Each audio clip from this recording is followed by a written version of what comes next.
간경화 치료를 거의 10년 가까이 하면서 가이드라인을 잘 지켜주시는 분들이 잘 회복되는 것을 참 많이 봤습니다. 병원 주치의한테서 기적적으로 수치가 좋아졌네? 뭘 하신 겁니까? 그런 말씀을 들으시는 분들이 많습니다. 간성혼수 간경화 환자분들은 저하고 같이 하면서 잘 극복할 수 있을 테니 힘내시기 바랍니다.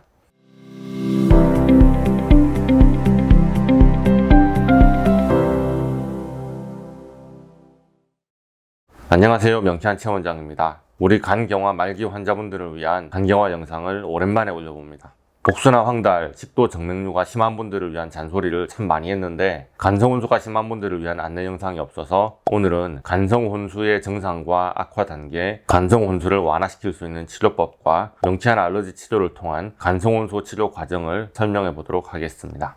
제가 여러분이 이해하기 쉽게 간성혼수란 말을 자주 쓰지만 사실은 간성뇌증이 의학적인 용어입니다. 간은 원래 몸에 들어온 영양소나 약물을 몸에서 써먹을 수 있는 형태로 변환시키고 몸에 해로운 독성 물질을 해독하는 역할을 하는데요. 간 기능이 저하돼서 독성 물질을 해독하지 못하면 그 독성 물질이 뇌에 영향을 미쳐서 의식이 혼미해지고 행동 제어가 안 되다가 급기야 혼수 상태에 빠질 수 있습니다. 이것을 간성혼수, 간성뇌증이라고 합니다. 복수, 황달, 정맥류도 간경화 말기에 심각한 합병증인 것은 맞지만 더 심각한 분들은 간성혼수가 반복되는 분들입니다. 주무시다가 못 깨어나고 혼수 상태에 빠졌는데 계속 못 깨어나면 중환자실에서 그대로 생을 마감하시게 됩니다. 이런 간성뇌증은 간경변 환자의 약 30 내지 45%에서 발생한다고 하니 아주 흔하면서도 정말 위험한 합병증이죠. 간성뇌증이 어느 정도로 심할 때 병원으로 빨리 가야 하는지를 알아보겠습니다. 간성혼수는 보통 4단계로 나누는데요. 1단계, 2단계는 집에서 관리할 수 있는 수준이지만 3단계로 악화되면 병원으로 빨리 가셔야 합니다.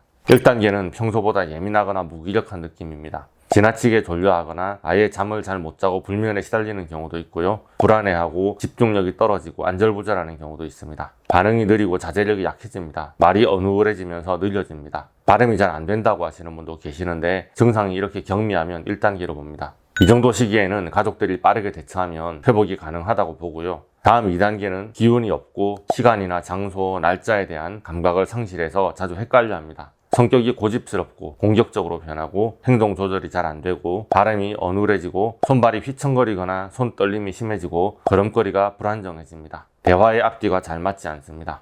2단계에서는 이미 의식이 조금씩 혼탁해지고 있으니 빠른 대처가 필요합니다. 집에서 어떤 대처를 할 수 있는지를 영상 말미에 다시 말씀을 드리겠습니다. 집에서 케어할 수 있는 마지노선은 2단계까지로 봅니다. 그런데 사람을 알아보지 못하면 이미 3단계입니다. 3단계가 되면 아예 정상적인 대화가 안 됩니다. 지금 여기가 어딘지 몇 시인지 시간과 장소를 잘 인식하지도 못하고 자기 몸을 잘 지탱 못하고 휘청휘청거립니다. 눈동자 반응이 둔화되고 호흡이 불규칙해집니다. 혹은 계속 잠만 자려고 하는 경우도 있는데 더 주무시고 싶으신가 보다 하면서 그냥 놔두면 안 됩니다. 낮 시간에도 의식이 없고 아플 정도로 자극을 해야 겨우 눈을 뜰 정도라면 이건 바로 응급실로 이송을 해야 합니다. 그 다음 4단계가 아프도록 자극을 해도 반응을 하지 않는 단계입니다. 혼수 상태인 거죠.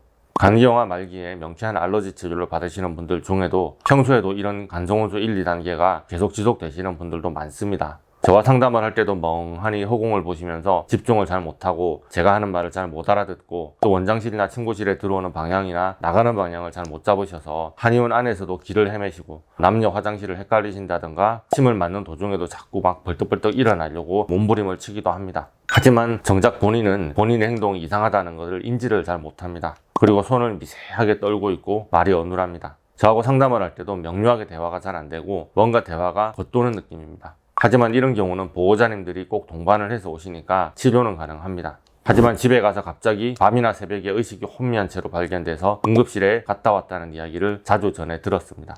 일단 간성혼수 증상이 생길 만큼 간 상태가 악화되었다면 간성혼수는 계속 반복이 됩니다. 간성혼수 증상에 대처하는 것도 중요하지만 원인을 정확히 찾아내고 그 문제를 해결하는 게 중요하죠. 간성혼수의 원인으로서는 단백질 과다 섭취, 위장관 출혈, 감염, 변비, 향정신성 약물의 복용, 신장기능 저하 및 전해질 불균형, 급성 간기능 악화 등을 잘 체크해봐야 됩니다.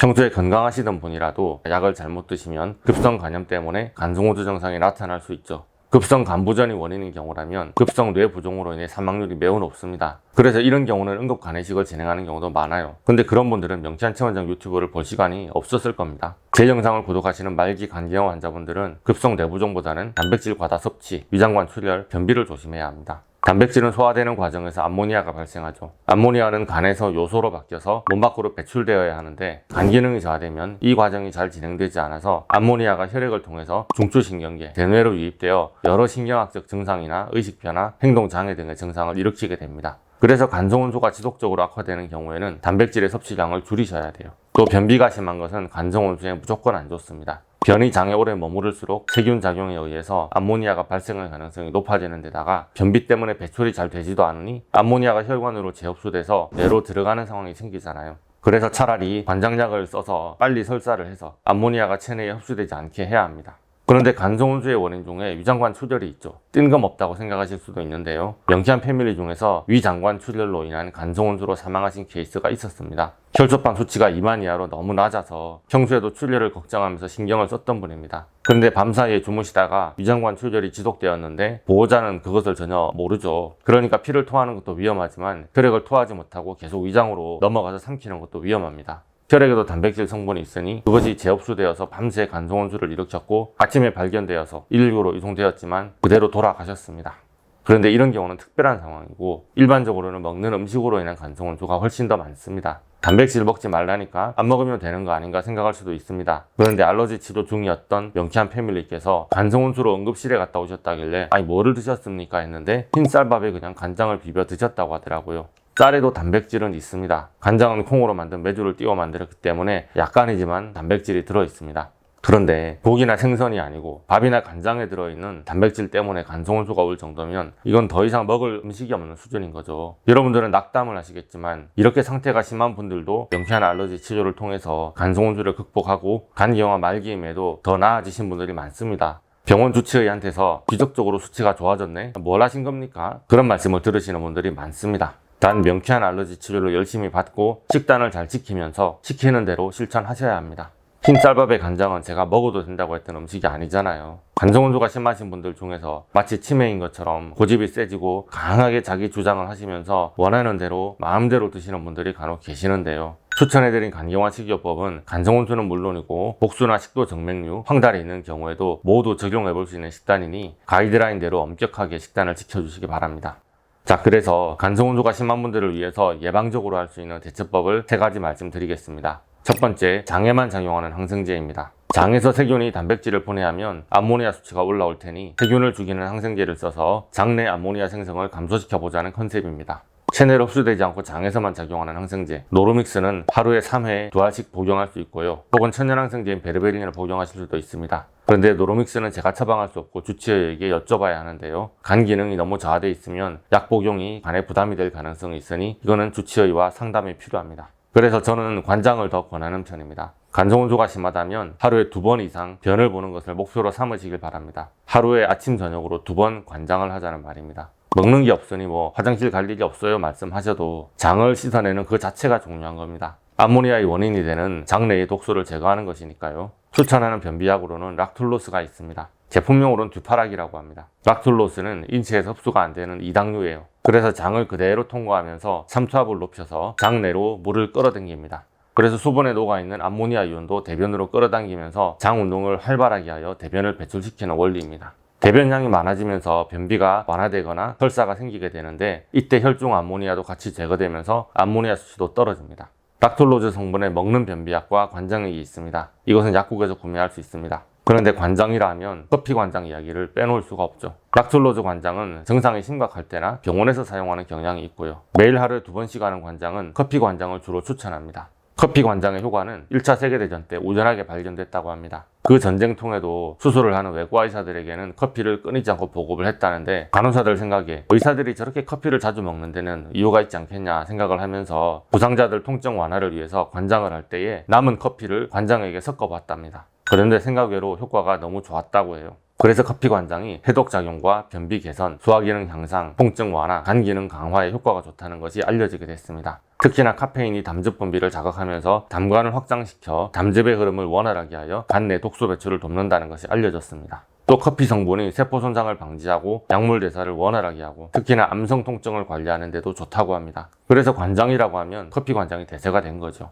자, 간단하게 커피 관장 방법을 설명하겠습니다. 관장기 세트를 준비하시고요. 정제수나 식염수를 끓인 물 700cc 정도에 20 내지 30g의 유기농 커피 분말을 섞고 식혀줍니다. 체온에 맞게 관장액의 온도를 낮춰야 합니다. 온도가 40도가 넘어가면 화상의 위험이 있고요. 30도 이하로 온도가 떨어지면 너무 차가워서 오히려 복통이 생길 겁니다. 준비된 관장액이 37도에서 39도 정도로 체온에 가까운 것이 좋습니다. 그리고 커피는 우리가 먹는 커피를 쓸 수도 있겠지만 커피 관장용 커피가 유기농으로 따로 나옵니다. 색이 연하고 향이 좀 다릅니다. 커피물이 잘 식으면 혹시라도 큰 분말이 들어가지 않게 체에 걸러주시고요. 관장액이 적당한 온도로 준비되면 관장통에 넣습니다. 700cc의 물에 커피를 섞었어도 끓이고 나면 양이 좀 줄었을 겁니다. 환자분은 오른쪽으로 누우시고요. 혹시나 락툴로즈 관장액으로 관장하시는 분은 왼쪽으로 눕습니다. 이것은 카테트의 차이 때문입니다. 커피 관장은 카테트가 깁니다. 그래서 카테트에 오일을 발라서 항문에 넣으면 직장을 지나가서 하행 결장에 들어갑니다. 그런 경우에는 오른쪽으로 누워야 관장액이 상행 결장 방향으로 잘 흘러 들어갈 수 있겠죠. 그런데 만약 주사기 모양으로 된 항문에 삽입하는 부분이 짧은 관장기를 쓴다면 왼쪽으로 누워야 합니다. 항문에서 직장 S자 결장으로 이어지는 방향이 아래를 향하게 해야 혹시나 여러분들이 관장을 할 때 익숙하지 않아도 관장액의 중력을 따라서 대장으로 잘 흘러 들어갈 수 있는데요. 이런 경우에 만약 오른쪽으로 누워버리면 관장액을 대장에 넣을 때 중력을 거슬러서 위로 밀어 올려야 되니까 관장액이 거꾸로 역류를 하기가 쉽습니다. 장의 관장액이 최대한 대장에 오래 머물러야지 효과가 좋을 테니까 쓰고 있는 카테트의 길이를 잘 보시면서 결정하면 되겠습니다. 그리고 그 다음으로는 관장기를 몸보다 높은 위치에 걸어주세요. 바닥에 눕는 경우에는 관장기는 문 손잡이 정도 높이에 걸어주시면 좋습니다. 너무 높이 걸게 되면 압력이 너무 강하게 걸려서 들어가는 속도가 너무 빠르고 그러면 배가 아플 수가 있습니다. 그 다음에는 카테트의 공기를 잘 배출하고요. 카테트의 끝이 항문에 잘 들어가게 하기 위해서 윤활제를 묻히기도 합니다. 그 다음에 카테트를 최소 8 내지 10cm 정도는 삽입을 해야 합니다. 그래야 중간에 압력 때문에 튕겨 나오질 않습니다. 그렇게 카테트를 항문에 삽입하고 용액을 서서히 주입합니다. 주입이 끝나면 거즈 같은 것을 사용해서 항문을 막아주고 카테트를 뺍니다. 관장을 하고 나서 이것을 바로 다 배출해버리면 효과가 떨어지니까 화장실을 가고 싶더라도 최대한 참고 나서 최소한 10분에서 15분, 더 참으면 한 20분 정도까지 참다가 배변을 하도록 합니다. 적어도 하루에 2번은 락툴로즈 관장이나 커피 관장을 통해서 대변을 배출해야 합니다. 그런데 간성혼수 3, 4단계로 이미 의식이 혼미해진 상태에서는 배변을 못하시고 흡인될 위험이 있으니까 집에서 하지 마시고 병원으로 가시기 바랍니다. 그리고 가장 중요한 것은 암모니아 생성의 원인이 되는 단백질 섭취를 줄이는 겁니다. 일반 간경 환자라면 체중 1kg당 1g 내지 1.2g 정도의 단백질 섭취를 권합니다만 말기 간경화에 간성혼수가 지금 막 반복되고 있다면 체중 1kg당 0.6 내지 0.8g 정도로 단백질 섭취를 더 제한합니다. 단백질이라고 하니까 고기와 생선만 생각하시는데요. 콩이나 두부, 식물성 단백질의 양까지 모두 합하여서 만약에 체중이 60kg 정도 된다면 하루 40g 정도로만 먹어야 합니다. 콩이나 식물의 단백량을 간과하다 보면 과하게 단백질을 먹게 되죠. 또 알부민이 모자라서 BCAA 아미노산을 처방받아 드시는 분들도 계십니다. 원래 아미노산은 이미 단백질이 다 분해된 거니 이건 문제가 안 된다고 생각할 수도 있겠지만 제 경험상 때로는 이것조차도 과할 때는 간성혼수에 영향을 주는 경우가 있었습니다. 그러니 모든 요소를 다 감안하여 단백질량을 잘 조절해야 합니다.